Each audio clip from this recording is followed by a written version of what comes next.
સૌગુણ મિત્ર મંડળ, સૌગુણ મહિલા મંડળ, સૌગુણ સખી મંડળ, સૌગુણ સખી મંડળ, સૌગુણ સખી મંડળ, ગાંધી સોસાયટી બોર્ડ આજે કબીર કીર્તન ધામની અંદર જે સખી મંડળ છે, વર્ષોથી દાદા સવ્યાનાથના સાનિધ્યમાં એના નામથી આ એક મંડળ જે બહેનો છે પરિપક્વ છે, ઉંમરલાયક છે, એમણે આખી જિંદગી કાંઈક સંસ્કારો અને અનુભવ થકી પ્રભુની પ્રાપ્તિ માટે, ભજન માટે એમણે જે પોતાના સ્વરથી, નાચગાનથી અને ખૂબ જ સરસ મીઠા મધુરા એવા ગીતડાઓથી, એવા રાસથી જે આજે આનંદ અહીંયા કબીર કીર્તનમાં આપતો છે એ કદાચ આ સખી મંડળનો અમે કબીર કીર્તન બધી સંસ્કૃતિના સ્વરૂપથી આપને સ્વાગતની સાથે આપતું આભાર એટલા માટે માનીશ કે તમારા એક એક શબ્દો,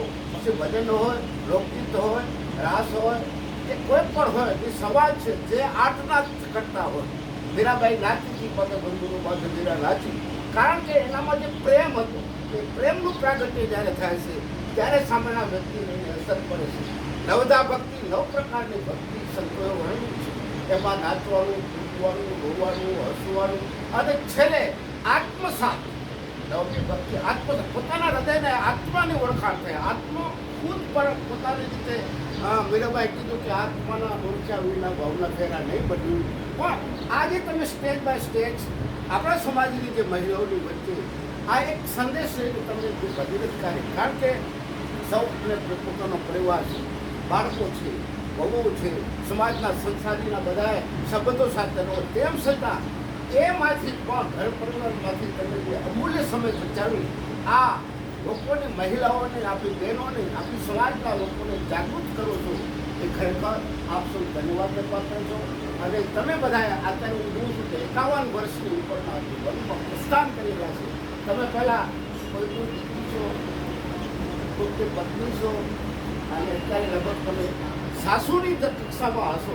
તો સાસુની કક્ષામાં સમાજના જે રીત રિવાજ છે, આજે સાસુ એ એકાંતની વહુ હતી પણ આજે સાસુ છે, પણ એ કુટુંબ પરિવારને સાથે રહીને આ પરમાત્માના નામને, આ સંપૂર્ણ પરિવારના જે સાનિધ્યનો સંદેશ છે, પ્રેમનો, એકતાનો, ભાઈચારાનો, અને ખાસ કરીને જે આનંદી બ્રહ્મકા, જે તમે આનંદ લેતા, તમે ઘરે જાઓ ગમતું નથી, નાચતા હતા, એ ખરેખર એક હૃદયની અનુભૂતિ છે.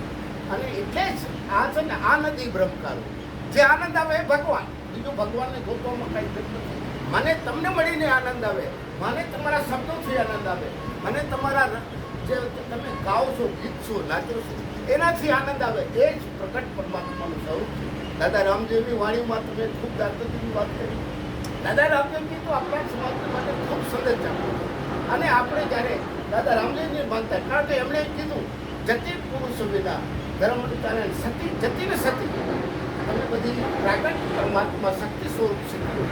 આજે સતી સતી આ સંસારનું ચક્ર ચાલતો હોય છે. આજે વૃક્ષો એ મારી બાનું એક થકી વૃક્ષો એમ સંસારના દરેક વ્યક્તિઓ છે ને બાદ પણ માના પેટે અવતાર લીધો છે. એટલે જગદંબા સ્વરૂપ માના સ્વરૂપ જે તમે છે ને એ ખરેખર આ ધર્મ કાલે જીવન વયું જશે. આજે 50-51 ઉપરના આપણે જીવતા હોય, અત્યારે 60-65 તો થતા જ નથી. પણ એ સમયની અંદર અત્યારે તમે આ રાહ લીધું છે,